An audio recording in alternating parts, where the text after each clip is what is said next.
Minhas senhoras e meus senhores, amigos, antes de mais, dar-lhes as boas-vindas e agradecer a vossa presença. Este ciclo de encontros que começou na semana passada, no qual eu hoje comemorar estes 5 anos das suas atividades, e numa perspectiva local e regional, porque o SEMAR é desde o princípio uma associação que tem uma intervenção marcadamente local e regional. Isso significa defesa do património cultural e histórico e, ao mesmo tempo, regionalmente porquê? Porque, como eu tentarei nesta conversa portuguesa, que parte da dimensão local e regional do que é hoje a Beira Litoral, chamado Bocado de Coimbra, e que é um contributo de primeira grandeza e de primeira importância, e que infelizmente foi até hoje muito esquecido e muito menosprezado, e mesmo deliberadamente silenciado na história portuguesa. E, portanto, naturalmente competiria àqueles que hoje, destas regiões portuguesa, quando sabemos, é uma história muito rotineira, Mas que o jogo, de facto, de história significa repetir as mesmas coisas e não compreender e explicar, descobrir as novas, descobrir as verdadeiras causalidades e explicá-las.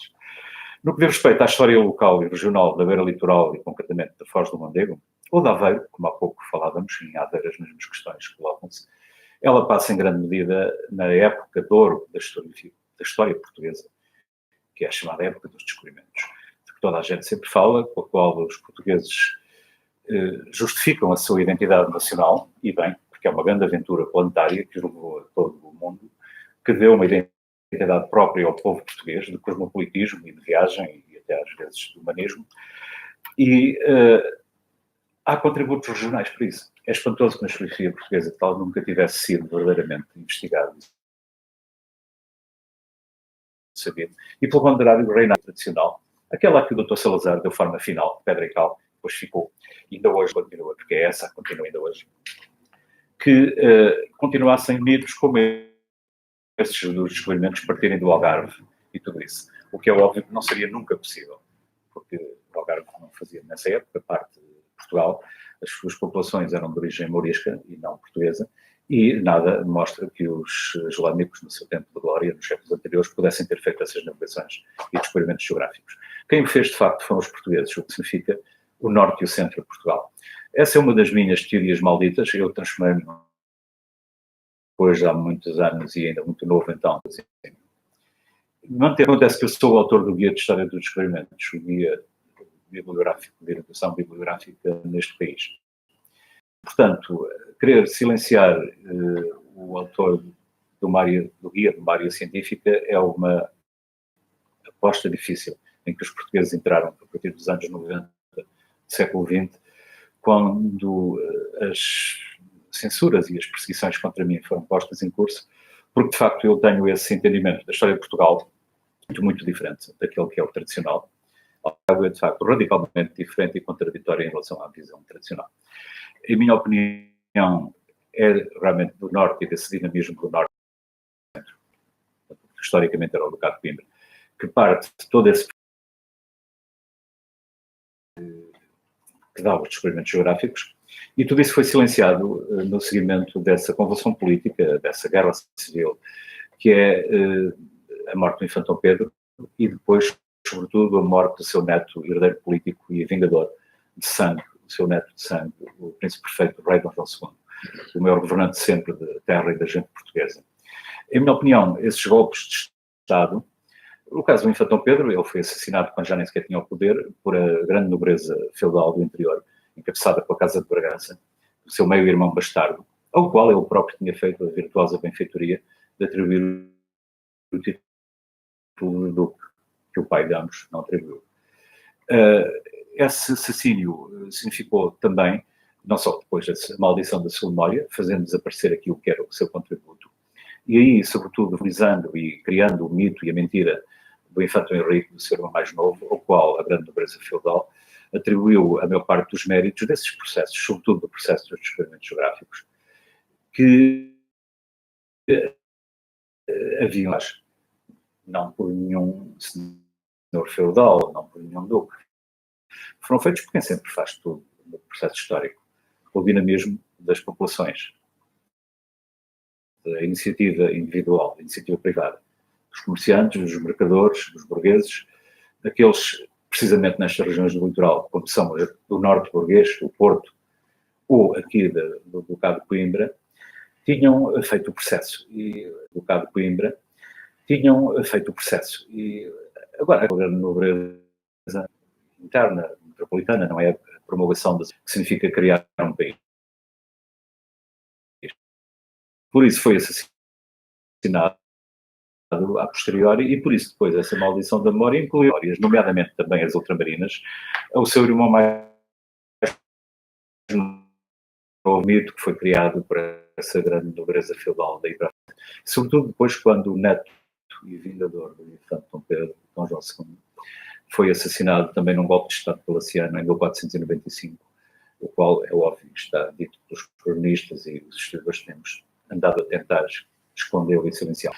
Digamos que se tivesse que reduzir a uma frase só o contributo essencial e mais revolucionário que eu trago à historiografia portuguesa desde 1995 neste livro, esse pode-se reduzir à afirmação de que o rei Dom João II, o maior rei da história de Portugal, o maior governante, muito provavelmente, da história de Portugal, aquele a quem se devem, de facto, os tais movimentos ultramarinos, e também a centralização e a organização do poder e do Estado em Portugal, o rei Dom João II é Duque de Coimbra. Não usou o título, como é óbvio, mas cabia o título principal de príncipe herdeiro da coroa e depois de rei, mas ele é Duque de Coimbra. Porque é senhor das terras, tudo aquilo que significa a Casa e Ducado de Coimbra. E é por isso que ao serviço deles estão todos esses homens e famílias que tinham estado com o seu avô assassinado e que, servindo, executam esse processo de modernização,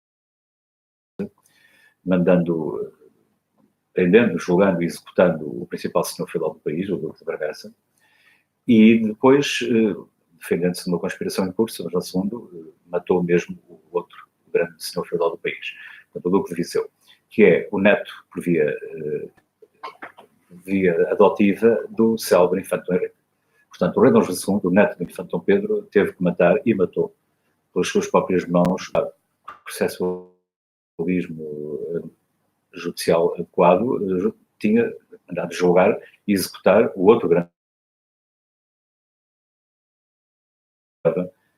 juntamente com a coroa de Castela, os reis católicos, contra Portugal. E depois, a seguir, os braganças exilados foram acolhidos em Castela, onde ficaram a conspirar contra Portugal.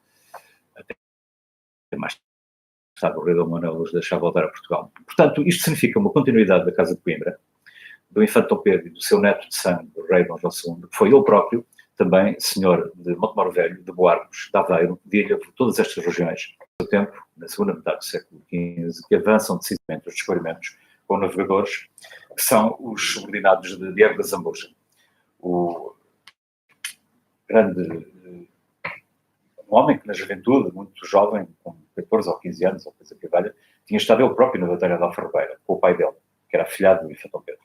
E depois foram perseguidos por isso, todos eles, e depois Diego da Zambuja veio a estar na Catalunha com o filho do infante Dom Pedro, quando estava Dom Pedro, e depois, mais tarde, quando voltou a Portugal, após a morte quando estava Dom Pedro em Barcelona, ao serviço de Dom João II, comandou os navegadores principais dos descobrimentos, os verdadeiros descobrimentos geográficos portugueses.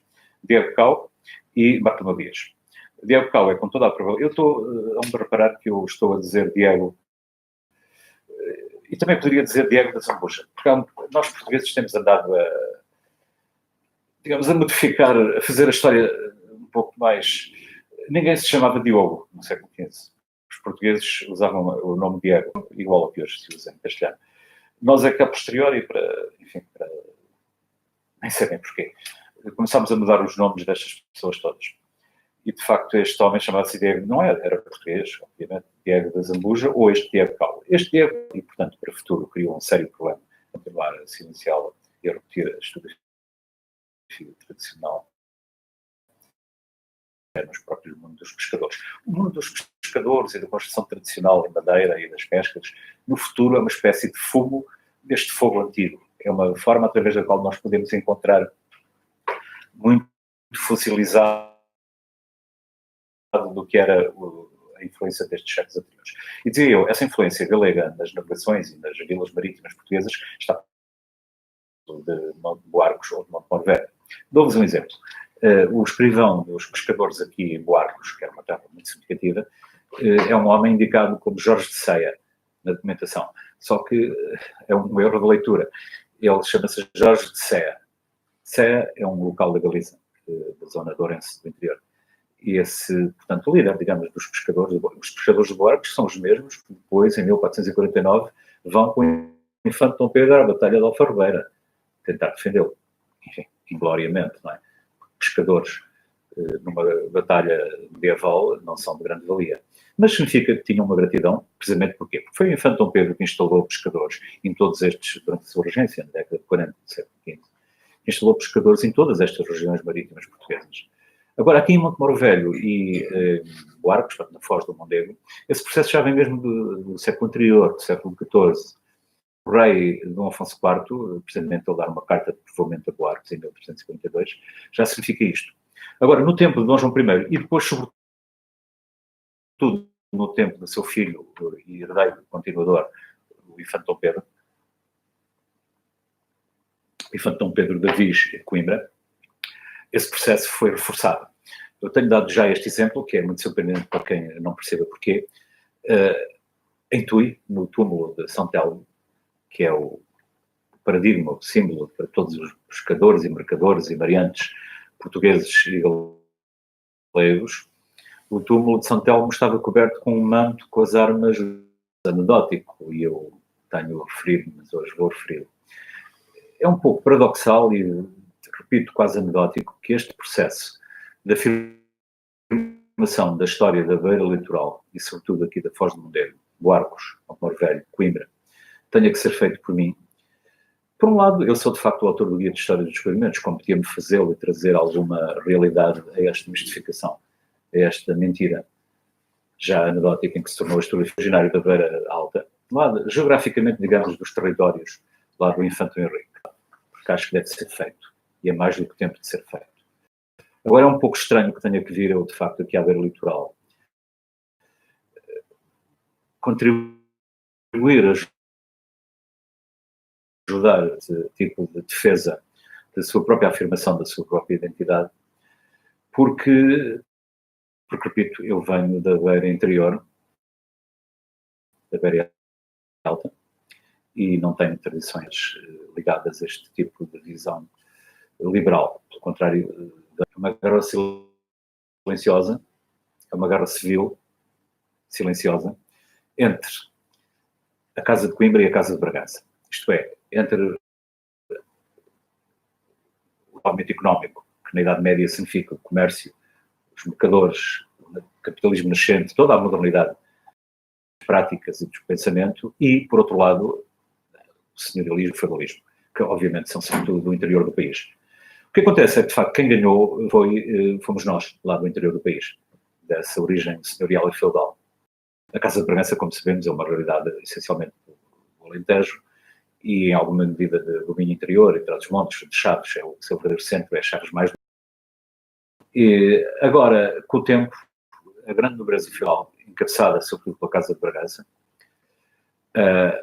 Arreolos, tudo isso, todo Vila Viçosa, que depois vieram a ter o centro nos séculos seguintes, ganhou. E ganhou quando, primeiro, no exterior conspirou contra Portugal, no tempo em que Dom João II conseguiu libertar Portugal desses bandidos feudais, tal como, pelo outro lado, os reis católicos tiveram também alguns bandidos feudais da Galiza colaborando com os portugueses como inimigos. É um processo compreensível político na época. Agora, de facto, os reis católicos no fim ganharam. O rei Dom João II morreu envenenado, desapareceu, o Duque de Coimbra, senhor da Casa de Coimbra, com os seus servidores, os Silvas, Diogo da Zambuja, todos estes homens, que eram os mesmos que tinham sido os servidores do Infante Dom Pedro.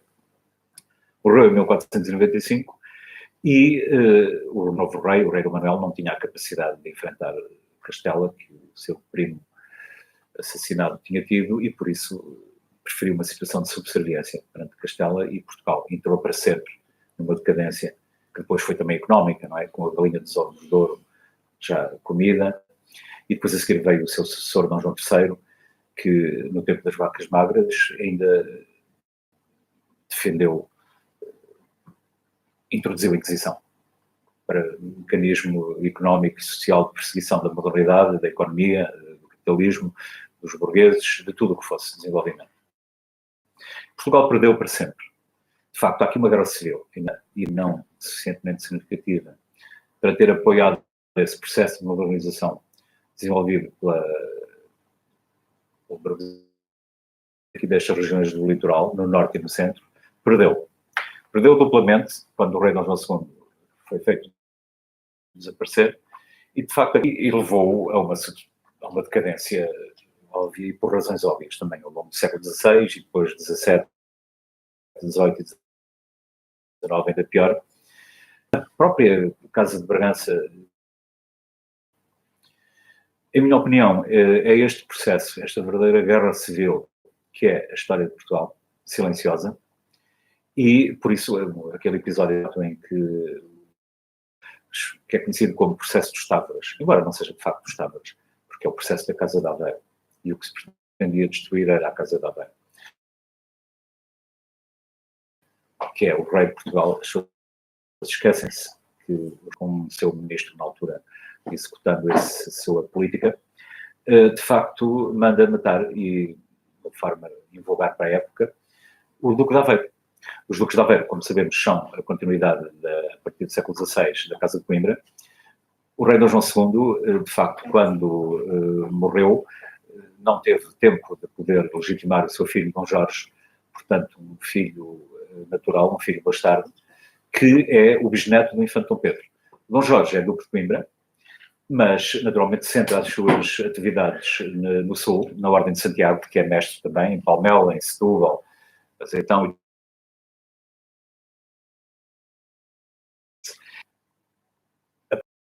No século XVIII, tem a ver com que são a mesma coisa, com um nome diferente, e a Casa de Bragança.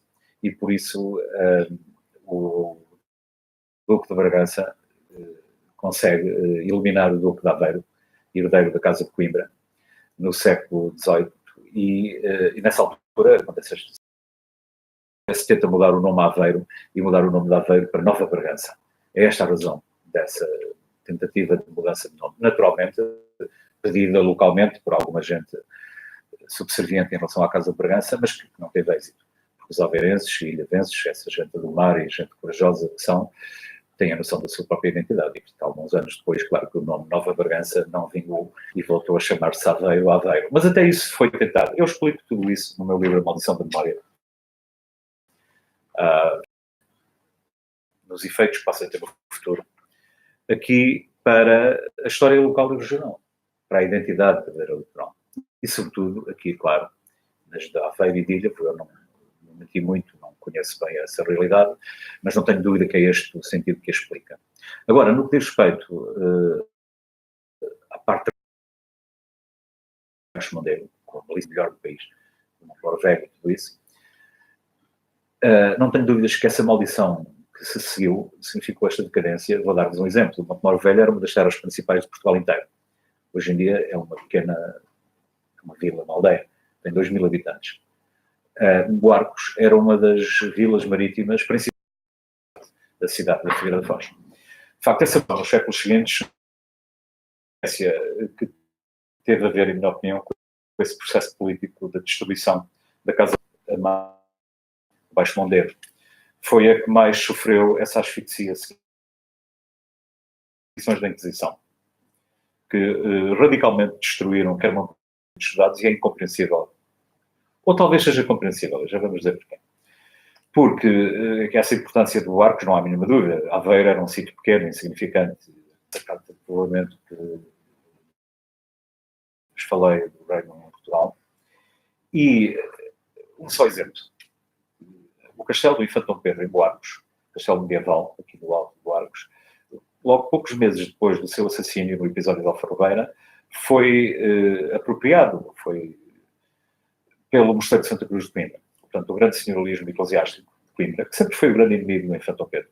O Infante Dom Pedro foi o único tipo de senhorialismo laico, extremamente significativo, por ser um filho do rei, que fez frente a essa opressão feudal e senhorial que aqui no caso do Baixo Mondego, essa oposição existiu e por isso logo que o infante Dom Pedro foi assassinado, o convento de apropriar-se redondos com a meia para a parte de cima ser entregue ao Mosteiro de Santa Cruz de Coimbra, com base nessa mistificação de considerar que eram redondos e que é a mesma coisa que a Emílio. E por isso o Castelo do Arcos do infante Dom Pedro foi ocupado e entregue ao Mosteiro de Santa Cruz. O Mosteiro de Santa Cruz, o grande senhorialismo eclesiástico, depois da morte do infante Dom Pedro em Alfarrobeira. E o Arcos ficou para sempre dividido em duas. Ainda continuou na Casa de Coimbra, embora mais tarde, no tempo do rei Dom Manuel, já não veio a ser entregue ao bisneto do infante Dom Pedro, o senhor Dom Jorge de Lancastre, filho de Dom João II, e em vez disso foi entregue a um ramo colateral da Casa de Bragança, chamado Casa de Cadaval. Tal Tentugal, que é o verdadeiro centro da Casa de Coimbra e do infante Dom Pedro, o seu paço medieval de Tentugal, foi entregue também à Casa de Cadaval. E por isso o paço de Tentugal chegou à época contemporânea, nas guerras civis do século XIX, como pertença dos duques de Cadaval. Os duques de Cadaval, o ramo colateral da Casa de Bragança, eram um expoente máximo do conservadorismo absolutista, miguelista e caceteiro, e por isso odiados pelas populações que na altura dessas guerras civis do século XIX, invadiram e destruíram e incendiaram esse paço de Tentugal. Agora, é um paço do século XIV e XV, real e local, e foi o principal sítio onde viveu o infante Dom Pedro.